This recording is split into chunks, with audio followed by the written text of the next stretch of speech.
Welcome to A1 TV Telugu news. నేను భువన. Details చూద్దాం. అమరావతి చట్టబద్ధత బిల్లుకు పార్లమెంట్ ఆమోదం దక్కడంపై సీఎం చంద్రబాబు నాయుడు హర్షం వ్యక్తం చేశారు. మీడియాతో మాట్లాడిన ఆయన అమరావతి బిల్లు ఆమోదం ప్రజా విజయమని, ప్రజా రాజధానికి దక్కిన గౌరవం అని పేర్కొన్నారు. ఈ బిల్లుకు వైసీపీ మినహా అన్ని పార్టీలు మద్దతు తెలిపాయన్నారు. దేశంలో అన్ని పార్టీలది ఒకే దారైతే వైసీపీది మరో దారని దుయ్యబట్టారు. వైసీపీ నేతలు రాష్ట్ర ప్రజలతో ఓట్లు వేయించుకుని ద్రోహం చేశారని విమర్శించారు.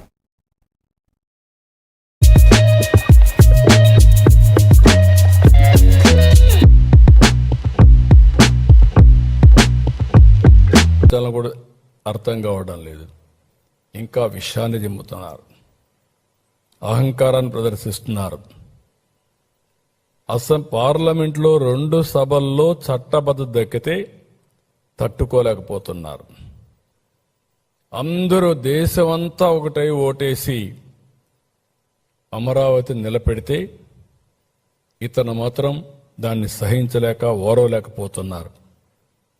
ఇప్పుడు కొత్తగా అసెంబ్లీకి పార్లమెంటుకు ఈ హక్కే లేదంటున్నారు. ఎక్కడ కూర్చుంటే అక్కడే రాజధాని అంటారు. ఈ తిక్కకు పరిష్కారం ఏంటో నాకైతే అర్థం కాల. ఈ తిక్కనాలన ఏమన్నా మోసం చేస్తాను, నేను అధికారం తెచ్చుకున్నప్పుడు నేనేం చేస్తాను చూస్తారు అని బెదిరిస్తే ఏమనాలని అడుగుతున్నా. Plan A, plan B. రాష్ట్రం కేవలం ఐటీ, ఫార్మా రంగంలోనే కాకుండా ప్రపంచ వస్త్ర రంగంలోనూ అగ్రగామిగా ఎదగడమే లక్ష్యంగా ముందుకు సాగుతోందని తెలంగాణ ముఖ్యమంత్రి రేవంత్ రెడ్డి ప్రకటించారు. హైటెక్స్ లో జరిగిన 13వ ఏషియన్ టెక్స్టైల్స్ కాన్ఫరెన్స్ ప్రారంభోత్సవంలో ఆయన ముఖ్య అతిథిగా పాల్గొని ప్రసంగించారు. తెలంగాణకు వస్త్ర రంగంతో విడదీయలేని అనుబంధం ఉందని సీఎం గుర్తు చేశారు. టెక్స్టైల్స్ అనేది మనకు కేవలం ఒక పరిశ్రమ కాదు, అది మన జీవనాధారం అని చెప్పారు. నిజాం కాలం నుంచి ప్రపంచవ్యాప్తంగా ఉన్న వ్యాపారులు వస్త్రాలు, ముత్యాల కోసం హైదరాబాద్కు వచ్చేవారన్నారు.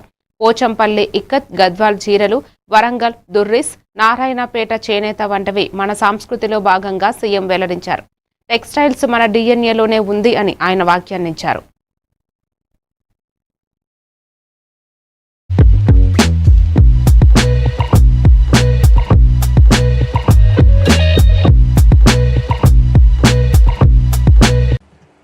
My colleague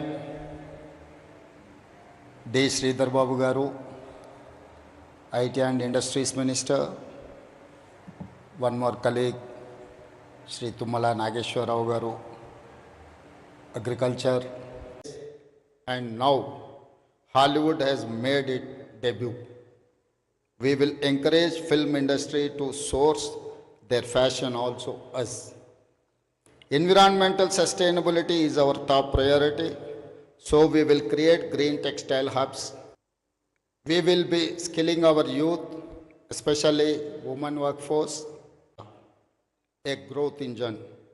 Together, let us weave a new future. Telangana is rising. Come, join the rise. Finally, I wish TexCon 2026 and Telangana Textile Dialogue great success. Thank you. Jai Bharat. 2 ఏళ్ల పాలనలోనే సీఎం రేవంత్ రెడ్డి పోవాలి, మార్పు రావాలి అనే పరిస్థితి ఏర్పడిందని మాజీ మంత్రి జీవన్ రెడ్డి సంచలన వ్యాఖ్యలు చేశారు. గతంలో కూడా కేసీఆర్ పోయి మార్పు రావాలనే నినాదంతోనే ప్రజలు కాంగ్రెస్కు ఓటేశారని స్పష్టం చేశారు. ఈ 2 ఏళ్ల కాలంలో రేవంత్ రెడ్డి పాలనపై ప్రజలు తీవ్ర అసంతృప్తితో ఉన్నారన్నారు. కాంగ్రెస్ పార్టీకి ఇటీవలే రాజీనామా చేసిన పెద్దాయన రాష్ట్ర ప్రభుత్వం సీఎం రేవంత్ రెడ్డిపై తీవ్ర స్థాయిలో విమర్శలు గుప్పించారు. జగిత్యాలలోని తన నివాసంలో నిర్వహించిన విలేకరుల సమావేశంలో మాట్లాడుతూ ఇంతకాలం పార్టీలో తన అడ్డు తొలగించేందుకే నామినేటెడ్ పదవుల్లో జాప్యం చేశారని పేర్కొన్నారు. మీరు అన్న మార్పు రావాలి, కేసీఆర్ పోవాలనే నినాదంతో ముందు పోతే ఇవాళ ఏమొస్తుంది నినాదం, మార్పు రావాలి, రేవంత్ రెడ్డి పోవాలనే కాడికి వచ్చింది. కేవలం 2 సంవత్సరాల కాలం మన ఎన్నికలు చేసినటువంటి వాగ్దానాలు నెరవేర్చులో ఏదైతుందో, మన ప్రజల ఆకాంక్షల మేరకు ఏదైతుందో నెరవేర్చలేకపోతున్నాం. కాబట్టి ఇంకా this is one of the example. This is one of the example అని చెప్పంటున్నాను నేను. రేవంత్ రెడ్డి గారి నిర్లక్ష్య పాలనకు ఇది ఒక అర్థం పడుతుందని చెప్పంటున్నాను. రేవంత్ రెడ్డి గారి నిర్లక్ష్య పాలనకు సంక్షేమ కార్యక్రమాల అమలు ఒక అంశం. తెలంగాణ ముఖ్యమంత్రి రేవంత్ రెడ్డి కేరళకు పోయి రాష్ట్రంలో అన్ని హామీలు అమలు చేశామని అబద్ధాలు చెబుతున్నారని బీఆర్ఎస్ నేత హరీష్ రావు ఆరోపించారు. ఇక్కడే హామీలే అమలు చేయలేదంటే కేరళలో హామీలు అమలు చేస్తామని చెబుతున్నారని హరీష్ రావు వ్యాఖ్యానించారు. 2 లక్షల ఉద్యోగాలు ఇస్తామని చెప్పి 16,000 ఉద్యోగాలే అని మొన్న అసెంబ్లీలో తేలిపోయిందని చెప్పుకొచ్చారు. అమలు చేసినవా? మహిళలకు మహాలక్ష్మి 2,500 ఇచ్చినవా? అవ్వా తాతలకు 4,000 పెన్షన్ ఇచ్చినవా? రుణమాఫీ పూర్తి చేసినవా? 15,000 రైతు బంధు ఇచ్చినవా? తులం బంగారం ఇచ్చినవా? ఆడపిల్లలకు స్కూటీలు ఇచ్చినవా? జర్నలిస్టులకు అక్రిడేషన్ కార్డు ఇచ్చే తెలివి కూడా అయిపోయాయి నీకు. ఇంకా పోయి కేరళలో పోయి ఎందో మాట్లాడుతుండు. ఇక కూట్ల రాయి తీయనుడట, ఏట్ల రాయి తీయడానికి పోయిండట. తెలంగాణలో ఇచ్చిన హామీలు అమలు చేయలే గాని ఈయన ముఖానికి ఇంకేందో పోయి కేరళలో పోయి వచ్చిదాని ఇంగ్లీష్ లో పెద్ద పెద్ద డైలాగులు కొడుతున్నాడు. ఎట్లా ఉందంటే ఇంట్లో ఈగల మోత అంటే తీసినాం లెక్క. 16,000 ఇచ్చిండు, మోసం చేసిండు రేవంత్ రెడ్డి అనే ముచ్చట ఇవాళ నిరుద్యోగ యువతకు అర్థమైపోయింది. ఇప్పుడు వేసిందేమున్నది? నిజంగా 6 గ్యారెంటీలు చేస్తే చెప్పు, ఏడ మాట్లాడడం. నేను కొడంగల్లే అడుగుతున్నా, ఏ తండాకు పోదాం, కొడంగల్ ఏ ఊరికి పోదాం చెప్పు, రుణమాఫీ అయిందేమో అడుగుదాంపా. ఏ ఊరికి పోయావు? ఈ కొడంగల్ల ఈ తండాలకు ఈ ఊర్లకు ఇంటింటికి మంచి. ప్రైవేట్ స్కూళ్లలో ఫీజు దోపిడీపై ప్రభుత్వం నియంత్రణ చట్టం తీసుకురావాలని, ఇందుకోసం అసెంబ్లీ ప్రత్యేక సమావేశం ఏర్పాటు చేసి బిల్లు పాస్ చేయాలని జాగృతి అధ్యక్షురాలు కవిత డిమాండ్ చేశారు. ఒకేసారి 30 నుంచి 40% ఫీజులు పెంచి విద్యార్థుల తల్లిదండ్రులను ప్రైవేట్ స్కూల్స్ యాజమాన్యాలు దోపిడీ చేస్తున్నాయని ఆందోళన వ్యక్తం చేశారు. ఇవాళ బంజారా హిల్స్లోని జాగృతి కార్యాలయంలో మీడియాతో మాట్లాడిన ఆమె ఏటా 8% మంచి ఫీజు పెంచడాన్ని ప్రభుత్వం నిరోధించాలన్నారు. బస్సు కంటారు, స్కూల్ కంటారు, బుక్స్ కంటారు, రకరకాల పేర్లతో ఇంకొక 30,000 అదనంగా పేరెంట్స్ మీద బర్డెన్ ఉంటుంది. ఇంకొకటి ఏంటంటే అన్ని ప్రభుత్వాల్లో ఒక రూల్ ఉంటుంది. 1,30,000 ఫీజు అంటే ఎవ్రీ మంత్ తీసుకోవాలి ఫీజు, ప్రతి నెల తీసుకోవాలి ఫీజు. కానీ ప్రైవేట్ పాఠశాలలు ఏం చేస్తాయి? ఫోర్స్ చేస్తాయి పేరెంట్స్ని, మీరు 60% అప్ ఫ్రంట్ ఫస్ట్ కట్టేసేయండి. అంటే ఒక పేద మధ్యతరగతి ఉద్దేశం పెట్టండి, అర్జెంటుగా చట్టం తీసుకురండి. ఆనాడు తిరుపతిరావు గారి కమిటీ ఏదైతే ఉండనో ఆ కమిటీ కూడా 8 to 10% ఫీజు పెంచుకోమని చెప్పింది ఎవ్రీ ఇయరు. ఇప్పుడు కొత్తగా మీరు చేసినటువంటి విద్యా కమిషన్ రిపోర్ట్లో ఆ రిపోర్ట్ అంతా దరిద్రంగా ఉంది, ఏం బాగాలేదు. ఒకటే ఒక సెంటెన్స్ బాగుంది, ఏంది? బాపట్ల పట్టణంలో గుడ్ ఫ్రైడే ప్రత్యేక ప్రార్థనలు ఘనంగా నిర్వహించారు. పలు చర్చిలలో ప్రత్యేక ప్రార్థనలు నిర్వహించారు. క్రీస్తు శిలువలో పలికిన 7 మాటలను స్మరించుకుంటూ వివిధ మందిరాలలో గత 40 రోజులుగా భక్తి శ్రద్ధలతో ఉపవాసాలు ఉంటారు.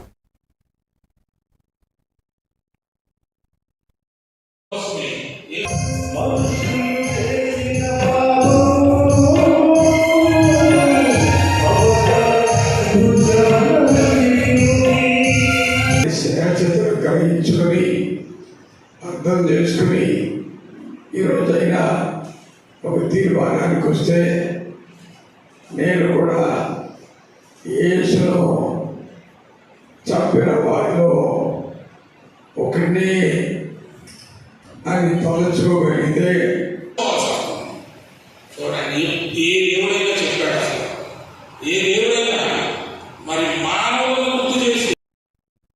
కొమరంభీం ఆసిఫాబాద్ జిల్లా రెబ్బెన మండలం ఇంద్రనగర్ గ్రామంలోని శ్రీ మహంకాళి కనకదుర్గదేవి ఆలయంలో మహంకాళి అమ్మవారి జాతర ఘనంగా కొనసాగుతుంది. జాతర 2 రోజుల నుండి జరుగుతుండటంతో వేల సంఖ్యలో భక్తులు వచ్చి అమ్మవారిని దర్శించుకుంటున్నారు. ఈ ఉత్సవాలపై మరింత సమాచారాన్ని మా ప్రతినిధి అందిస్తారు.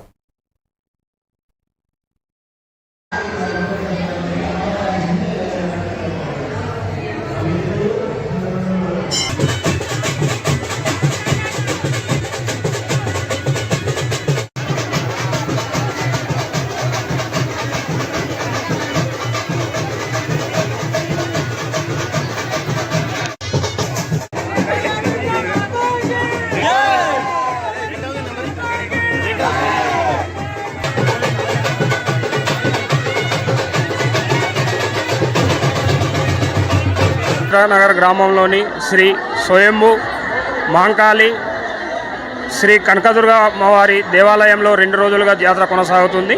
ఇప్పటికే భక్తులు వేల సంఖ్యలో వచ్చి తమ మొక్కులు తీర్చుకుంటూ అమ్మవారి దర్శనానికి అయితే బారులు తీరారు. మరి ఈ గుడి విశిష్టత ఏంది, ఈ గుడి ఎప్పటి నుంచి స్టార్ట్ అయింది, అసలు ఇక్కడ గుడి విశిష్టత గురించి అడిగి తెలుసుకునే ప్రయత్నం చేద్దాం. మనతో పాటు భక్తులు ఉన్నారు, వారు ఎక్కడి నుండి వచ్చారు వాళ్ళని అడిగి తెలుసుకునే ప్రయత్నం చేద్దాం. చెప్పండి అమ్మా, మీరు ఎక్కడి నుంచి వచ్చారు? మేము ఆసిఫాబాద్ డిస్టిక్ నుంచి వచ్చాము. ఇక్కడ ప్రత్యేకమైన జాతర నిర్వర్తిస్తారని వచ్చాము. చాలా బాగా జరుగుతుంది. శ్రీరామ ఒకటి బయటపడింది. అప్పటి నుంచి ఇక గ్రామ యువత కానీ ప్రజలు కానీ భక్తులు కానీ పెద్ద ఎత్తున ప్రతి సంవత్సరం ఏప్రిల్ మాసంలో అమ్మవారి ఉత్సవాలు జరుగుతున్నాయి. అత్యంత భక్తి శ్రద్ధలతో కొలుచుకున్న ఇంద్రనగర్ శ్రీ స్వయంభు కనకదుర్గాదేవి మరియు మహంకాళి అమ్మవార్ల దేవస్థానంను ప్రసిద్ధిగాంచి కోరుకున్న భక్తులకి కొంగు బంగారం వచ్చేసి మరియు ఈ కొమరంభీం ఆసిఫాబాద్ జిల్లాలే కాకుండా చుట్టుపక్కల హైదరాబాద్ నుంచి కూడా కొంతమంది మహారాష్ట్ర మంది నుంచి కూడా భక్తులు తరలి వస్తున్నారు. 2 రోజులుగా అంగరంగ వైభవంగా జాతర అయితే కొనసాగుతుంది. వేలాది మంది భక్తులు దర్శించుకు విశాఖ జిల్లా భీమిలి నియోజకవర్గం పరిధి తగరపు వలసలో 1వ వార్డు తెలుగుదేశం పార్టీ అధ్యక్షులు తమ్మిన సూరిబాబు ఆధ్వర్యంలో జై అమరావతి విజయోత్సవ ర్యాలీ ఘనంగా నిర్వహించారు. అమరావతి బిల్లు పార్లమెంటులో ప్రవేశపెట్టి ఆమోదించడం కోట్లాది ప్రజల గర్వించదగ్గ విషయమని ఆయన తెలిపారు.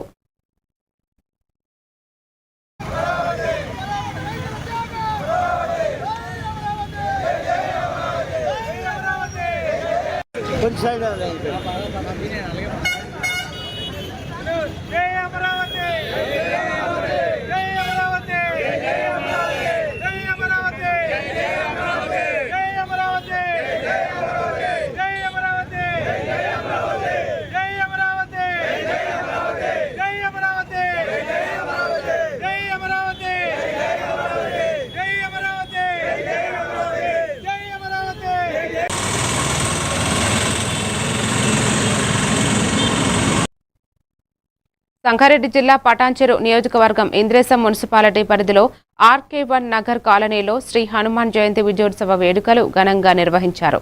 శ్రీ హనుమాన్ దేవాలయంలో స్వామివారికి పంచామృత అభిషేకం, ప్రత్యేక పూజలు, సింధూరం, వర్ణం, అలంకరణ చేశారు. ఈ కార్యక్రమంలో మాజీ సర్పంచ్ బండి హరిశంకర్, ఆలయ కమిటీ అధ్యక్షులు అశోక్ కుమార్, ఉప అధ్యక్షులు బండి రవితేజ, ప్రధాన కార్యదర్శి శేఖర్ గుప్తా తదితరులు పాల్గొన్నారు.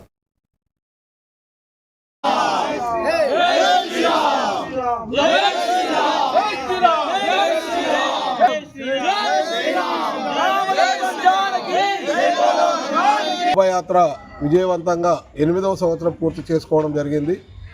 వివిధ కాలనీల నుంచి ఆర్కే1 colony, Indraprastha colony, NRI colony, citizen colony మరియు ఇంద్రేశం గ్రామం నుండి అధిక సంఖ్యలో విచ్చేసి శోభాయాత్రను విజయవంతం చేసినందుకు ప్రతి ఒక్కరికి పేరు పేరున ధన్యవాదాలు.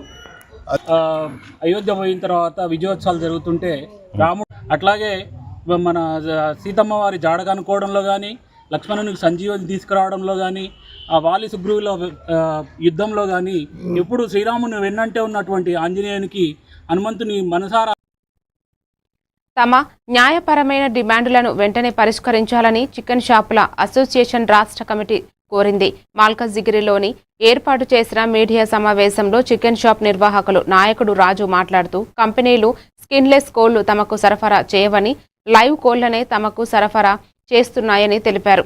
రీటైల్ షాపుల వద్దకు చేరేసరికి ఒక్కో కోడి బరువు సుమారు 100 గ్రాములు తగ్గిపోతుందని, ఆ తగురు వల్ల తాము తీవ్రంగా నష్టపోతున్నామని చెప్పారు. తమ న్యాయమైన డిమాండ్లు కంపెనీలు అంగీకరించాలని డిమాండ్ చేశారు. చాలా ఉంది సార్, మీరు ఫస్ట్ నుంచి కూడా ఈ రిటైల్ వ్యవస్థ నుంచి వచ్చిర్రు, చాలా హ్యాపీ. మా సార్ ఒకసారి చాలా డెవలప్ అయినందుకు మేము కూడా భాగమైనందుకు చాలా థ్యాంక్ యూ. చాలా హ్యాపీగా ఫీల్ అవుతున్నాం. అందులో కూడా ఈ చిన్న రిటైల్ వ్యవస్థలో కూడా మమ్మల్ని కూడా భాగస్వామ్యం, మీ వ్యవస్థలో కూడా మా రిటైల్ వ్యవస్థను కూడా భాగస్వామ్యం చేసుకోవాలని మీ ద్వారా మీడియా ముఖం ద్వారా రామరెడ్డి సార్ గారికి రిక్వెస్ట్ చేయడం జరుగుతుంది. ఈ వెన్కప్ కంపెనీ గారికి కూడా రిక్వెస్ట్ చేయడం జరుగుతుంది. మీరు అన్నారు ఇంతకుముందు 2 సార్లు లేకపోవచ్చు, కానీ మాకు సంస్కారం ఉంది. గతంలో నేను కూడా ఇదే ఫీల్డ్లో 30 సంవత్సరాల నుంచి నేను కూడా ఆలోచన చేసి ఆ న్యాయమైన రేటుని డిసైడ్ చేసి దానికి వేదిక కూడా మీడియా ముఖంగానే మాకు ఉండాలి. ఎందుకంటే కొందరు మా సోదరులు కూడా డౌట్లు వస్తున్నాయి, వీళ్ళు బంధాలు పిలిపించుడు మళ్ళీ ఆఫ్ చేసి ఆ బంద్ కూడా ఆపడానికి కారణం రమేష్ రెడ్డి సార్ అని ఒక పెద్ద ట్రేడర్ ఉన్నాడు. ఆ సార్కు 100 పూల పనులు ఉంటాయి. పూర్ణపాడు లాబేసు వంతెన పెండింగ్ పనులు పూర్తి చేయాలని కోరుతూ ఏప్రిల్ 22వ తేదీన మన్యం జిల్లా కొమరాడ తహసీల్దార్ కార్యాలయం వద్ద జరిగే ధర్నాలో పాల్గొనాలని పిలుపునిచ్చారు. సిపిఎం పార్టీ జిల్లా కార్యదర్శి వర్గ సభ్యులు వాకాడ ఇందిర, కొమరాడ మండల కన్వీనర్ కొల్లి సాంబమూర్తి నాగవల్లి మీడియాతో మాట్లాడుతూ వంతెన సాధన కమిటీ ఆధ్వర్యంలో కార్యాచరణ ప్రకటించారు. ఈ సాధన కమిటీగా ప్రజా సంఘాలుగా ఈరోజు కొమరాడ మండలం సిపిఎం పార్టీ మండల కమిటీగా ప్రభుత్వానికి డిమాండ్ చేయడం జరుగుతుంది. పూర్ణపాడు లాబేసు వంతెన 9 పంచాయతీలు 40 గ్రామాలు ప్రజలు సుదీర్ఘంగా ఇబ్బంది పడుతున్నటువంటి పరిస్థితి ఉంది. మండల కేంద్రానికి రావాలి అంటే 3 కిలోమీటర్ల దూరంలో ఉన్న వాళ్ళు 50 కిలోమీటర్లు 60 కిలోమీటర్ల ప్రయాణం చేసి మండల కేంద్రానికి కానీ రావాల్సినటువంటి పరిస్థితి ఉంది. ప్రతిపక్షంలో ఉండేటప్పుడు ప్రతి ఒక్కరూ పూర్తి చేస్తామంటున్నారు, అధికార పక్షం వచ్చిన తర్వాత నిర్లక్ష్యం చేస్తున్నటువంటి కాబట్టి వెంటనే బడ్జెట్ కేటాయించి పూర్ణపాడు లాబేసు వంతెన పూర్తి చేయాలని క్రమానికి నిరాహార.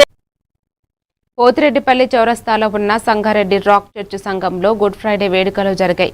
వందలాదిగా భక్తులు పాల్గొని ప్రభువును పూజించారు. యేసు ప్రభువును కల్వరి శిలువలో మాట్లాడిన 7 ప్రత్యేకమైన మాటలను గూర్చిన ధన్యాలు తెలిపారు. పాస్టర్ యేసుపాల్ మాట్లాడుతూ 20వ తేదీ ఆదివారం ఉదయం జరగనున్న ఈస్టర్ కార్యక్రమాలకు మందిరం సిద్ధమైందని తెలిపారు.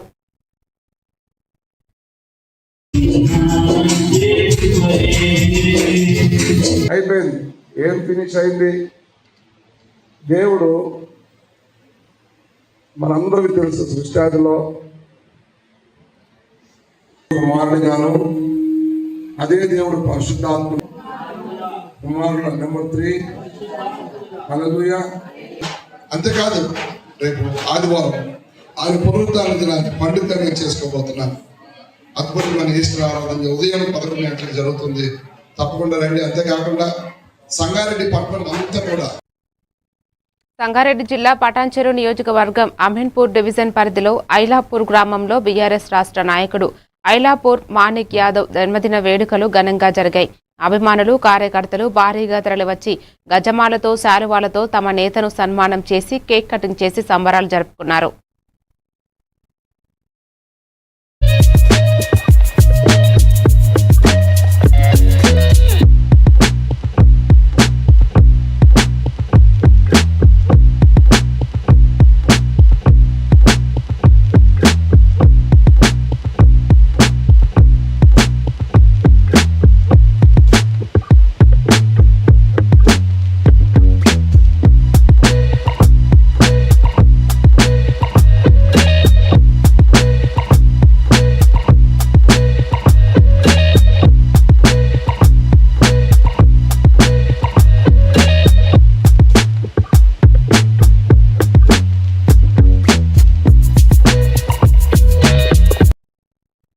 గచ్చిబౌలి పోలీస్ స్టేషన్ పరిధిలో పబ్లలో ఈగల్ టీం పోలీసులు తనిఖీలు నిర్వహించారు. కొండాపూర్లోని క్వాక్ ఏరియా పబ్లో తనిఖీలు నిర్వహించారు. సౌత్ ఆఫ్రికాకు చెందిన ప్రముఖ డీజే బ్లాక్ కాఫీ పేరిట భారీ ఈవెంట్ను పబ్ నిర్వాహకులు నిర్వహించారు.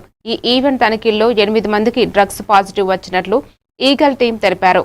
డ్రగ్స్ తీసుకుని పాజిటివ్ వచ్చిన వారిని ఈగల్ టీం పోలీసులు గచ్చిబౌలి పోలీసులకు అప్పగించారు.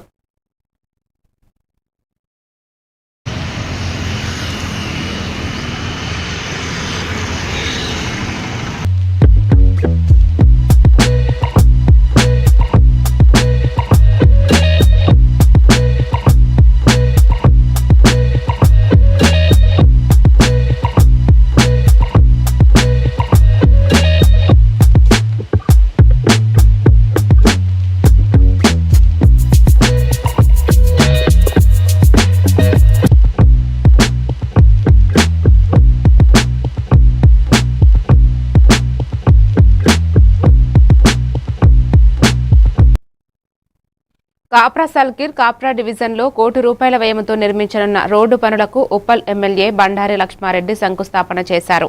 ఈ సందర్భంగా ఎమ్మెల్యే బండారి లక్ష్మారెడ్డి మాట్లాడుతూ ఉప్పల్ నియోజకవర్గంలో ఇప్పటికే సుమారు ₹5,000 కోట్ల విలువైన 500 కోట్ల విలువైన పనులను పూర్తి చేసి పలు అభివృద్ధి కార్యక్రమాలకు విజయవంతంగా అమలు చేశామని తెలిపారు.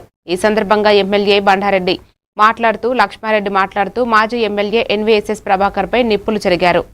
బీజేపీలో ఒక్క పోస్టర్ ఇప్పించిన అదన చెప్పమని, మరి మేమన్నా ఉన్నప్పుడు కనీసం 25 పైన పోస్టులు ఇప్పించడం జరిగింది. డైరెక్టర్లని, వైస్ చైర్మన్ అని ఎన్నో ఉస్మానియా యూనివర్సిటీలో, జేఎన్టీలో ప్రతి జాగర కూడా ఇప్పించడం జరిగింది. మరి నువ్వెందుకో ఇప్పియవు తిరిగి? నీ కార్యకర్తలు నీకు అంత ఇంపార్టెంట్ కాదా? కార్యకర్తలకు ఎందుకు చేయొద్దండి? కార్యకర్తలు మన వర్కర్ల ఏమన్నా? వాళ్ళకు ఎలక్షన్స్ వస్తే డబ్బులు వస్తే వాళ్ళకి ఏమీ అందయి, ఏది అందది. మరి ఎట్లా? వాళ్ళందరూ కూడా ఈ రోజు కూడా బీజేపీలో ఏమనుకుంటారు, ఏమో ఇట్లాంటి ఎమ్మెల్యే ఉంటే మంచిదిరా, కష్టాలకు సుఖాలకు ప్రతి దానికి నిలబడతాడు, హాస్పిటల్ ఉంటే వస్తాడు, లేకపోతే పెళ్ళిళ్ళు ఉంటే పెళ్ళిళ్ళకు ఏ దానికి ఉంటే ఆ దానికి సపోర్ట్ చేస్తాడు అనే దానికి వాళ్ళందరికీ కూడా ఐడియా ఉంది. నాకు బీజేపీల మీద నాకు ఎటువంటి వ్యతిరేకం లేదు, వాజ్పేయి గారి మీద అసలే వ్యతిరేకం లేదు నాకు. ఎందుకంటే ఆయన అంటే మాకు చాలా ప్రేమ. ఆయన అట్లాంటి పేరు ఈ చిన్న చిన్న బిర్జీలకు కాదండి. దయచేసి ఆయనను చిన్నగా చేయకండి. ఆయనకు రాజీవ్ రాదేరి ఎట్లుందో అట్లా వరంగల్ రాదేరి ఎట్లాంటి పెద్ద పెద్దవి పెట్టండి. 500 కిలోమీటర్లు, 1000 కిలోమీటర్లు. మీదే గవర్నమెంట్, నీదే ఎందుకు దమ్ము లేదా? దీని వదలు మాట్లాడడం వల్ల అది తీసుకురా వస్తే ఏం పుట్టే నీకు? గా పని చేయి దయచేసి. నువ్వు ఈ చిన్న చిన్న గల్లీలు రాజకీయాలు మానేసి, అందరు నెగేసుడు మానేసి, ఇప్పుడు ఇదే మున్సిపల్ ఎలక్షన్లు గిట్ట ఒక 6 నెలలు ఏడాది లేకపోతే ఒక్కడు కూడా నీకు కనిపించకపో. ఆ కార్యకర్తలు ఈ రోజు వాళ్ళు ఎందుకంటే నియమ ఇంత ఎందుకని ఆయన నెత్తినొప్పి మనం మళ్ళీ ఇంత పంచాయతీ ఎందుకు. మరిన్ని డీటెయిల్స్తో మళ్ళీ కలుద్దాం. Keep watching A1 TV Telugu news.